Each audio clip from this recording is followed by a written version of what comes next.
I've spent 3,000 hours providing leads across all packaging industries, and here's a blueprint on how to grow your business with just the most important thing inside your business, which is leads.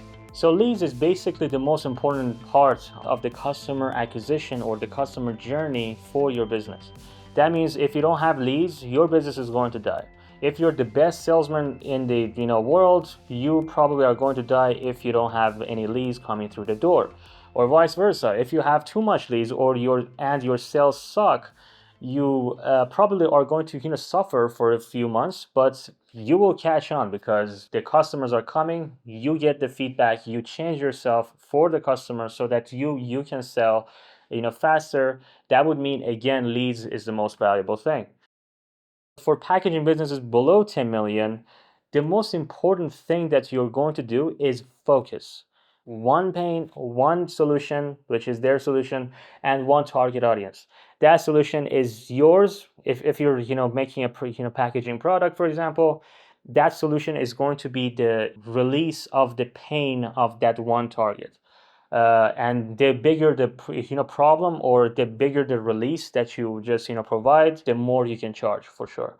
There are many businesses who grew fast because they just knew and understood this term very good. For example, like look at Facebook, for example. They just started from college, and they just slowly branched out to the neighboring niches so that they can actually keep providing value to other targets as well. Look at Amazon, for example. That was just a booking store, and they just grew and grew so that they can the biggest retail in the world. So to make sure what your target audience are going to be, you have to see what type of a packaging business you are, so that you can make this decision on what's my target, so I can actually provide value for them and no one else. So technically there are two types of packaging businesses, which is product packaging or custom packaging.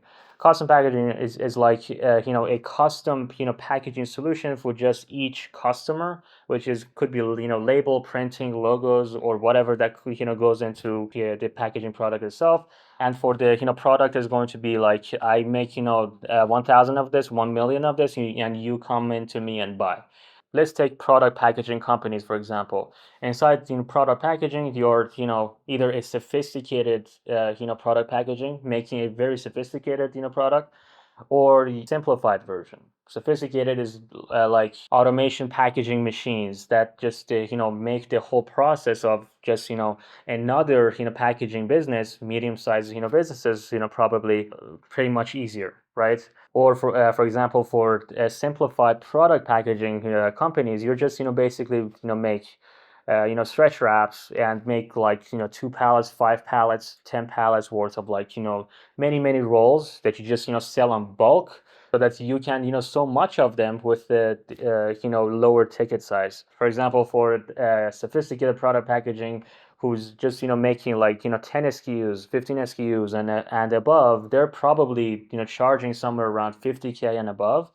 And for companies who are just a simplified version of the product itself, they have to sell in bulk, because one unit of that is not that expensive, so that they can become profitable for a B2B space. If you have a cheaper thing, you have to make more sales to make more profit.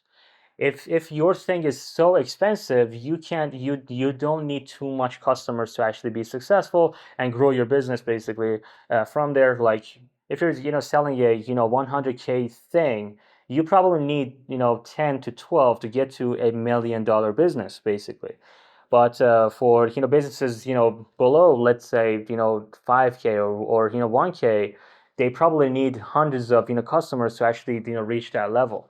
But each type of business has their own advantages and disadvantages. For example, if you're selling a very expensive thing, you are very much profitable, more profitable than the simplified ones, because you're probably controlling the whole supply chain or the whole thing. As the SKUs goes higher and higher, you're probably making efficiencies along each of the incremental changes or jumps between these SKUs that you just make for your customers, which is basically your profitability.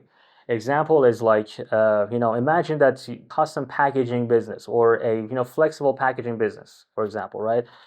Builds like, has a 10 SKU product. They have like, color, the branding, the logo, the print. It's just all of that. It's just going to be very sophisticated for someone to actually, make that. That's why it's so, expensive. If you make a little change on the labor and the color, just 1% here, 2% there, and half a percent there, and all of that adds up to a 15% thing. And your and if you don't touch anything, like, from your price, if you're selling a 100k thing, you don't change that 15% incremental change has a big impact on your profitability of your business, versus a kind of business who just more simplified and sells like a 5k thing, 1k thing, $500 thing. And if they made that change and made that 15% improvement, 15% on 5k is not going to be that much of a profit. Yes, it's going to be 15% on the profit change, not on the revenue change for sure, but getting the customer is going to catch on to you based on the costs of the marketing and sales itself.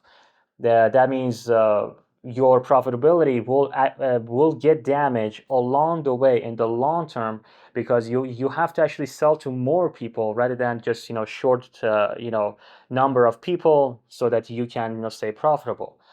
But at the same time, for bigger and bigger businesses who are selling a big a high ticket thing, they are probably a riskier business, because if you have like 10 customers, like 5 customers, 10 customers who are paying you 100k, you're basically $1 million business. But imagine one of them leaves you. It's like 10% of your revenue just boom goes away. That's a risk of higher ticket companies versus the simplified and the lower ticket ones. But the lower ticket ones has to actually go through like a lot of customers, so that they can actually diversify the customer base.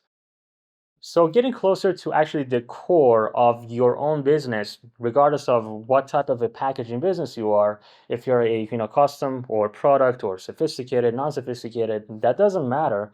The structure is going to remain the same across all packaging businesses, and the structure is something like this. We use 3 Ws: what we're selling, who we're selling to, and when we're selling.